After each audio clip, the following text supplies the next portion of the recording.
पुरुष की दो अर्थ है। एक मनुष्य शरीर जिसको हम मेल बॉडी कहेंगे। दूसरा शास्त्र में पुरुष को चेतना कहा जाता है जो कि आत्मा है। ये चेतन की पुरुष शरीर के साथ कोई सामंजस्य नहीं है। एक जड़ है तो दूसरा चेतन है। यही पुरुष शब्द बहुत भ्रमित करता है। वेद में पुरुष और प्रकृति शब्द है, लेकिन स्थूल मेल बॉडी को भी व्यवहारिक जीवन में मनुष्य समाज में पुरुष कहने लगे। तो ये एक अपने आप में अनेक गलत अवधारणा और भ्रम सृष्टि करने लगा। जबकि नर यानी मेल बॉडी और नारी फीमेल बॉडी कहेंगे तो ठीक है। जबकि स्त्री शब्द एक स्थूल शरीर को ही दर्शाता है, लेकिन स्त्री के पुल्लिंग में पुरुष ही कहना गलत है। आध्यात्मिक ज्ञान के हिसाब से पुरुष शब्द की बहुत व्यापक अर्थ है। जबकि शरीर चाहे पुरुष की हो या स्त्री की हो, वो जड़ वस्तु ही है। केवल उसमें जो चेतन आत्मा है, वेद के हिसाब से वो केवल पुरुष है। वेद शास्त्र के पुरुष और प्रकृति शब्द को स्थूल में पुरुष और स्त्री इसीलिए रखा गया होगा कि इस स्थूल सृष्टि की आध्यात्मिक अर्थ को सभी समझ सकें। ये जो स्थूल सृष्टि है, ये सूक्ष्म सृष्टि की एक प्रतिबिंब है। स्थूल सृष्टि से ही ज्ञानी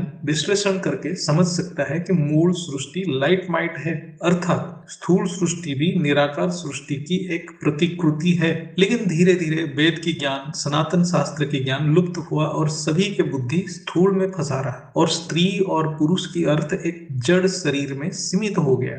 तब शरीर की पार्थक्य के द्वारा ही एक दूसरे को देखने लगे। इसी को जड़ बुद्धि कहा जाता है। समाज में स्त्री के शरीर को एक केवल विषय वस्तु के रूप में देखा गया। यही कारण था कि संत कबीर ने अपने एक दोहा में नारी को नरक के द्वार कहते। नारी नरक का द्वार है, तजहु ताहि शयान। यही एक ऐसा दोहा है जहां नारी को नरक के द्वार कहा गया है। इसका आध्यात्मिक अर्थ कुछ कबीर के फॉलोअर कहते हैं कि नारी की यहाँ अर्थ है माया, आकर्षण और वासना। फिर भी ऐसे शब्द सृष्टि में एक प्रकार गलत स्पंदन यानी वाइब्रेशन फैलाया। यानी आत्मज्ञान के नाम पर ऐसे गलत वाइब्रेशन को फैलाने के लिए किसी साधु संत को भी अधिकार नहीं है या उचित भी नहीं है। ऐसे साधु संत को क्या कोई परम ज्ञानी कह सकते हैं? ये हर आत्मा को विश्लेषण करना चाहिए। बापूजी के वीडियो में है, ये संत कबीर की संपूर्ण रहस्य है, इसको आप देख सकते हैं। मनुस्मृति में स्त्रियों के बारे में डायरेक्ट ऐसे कोई आपत्तिजनक अपशब्द की प्रयोग नहीं हुआ है।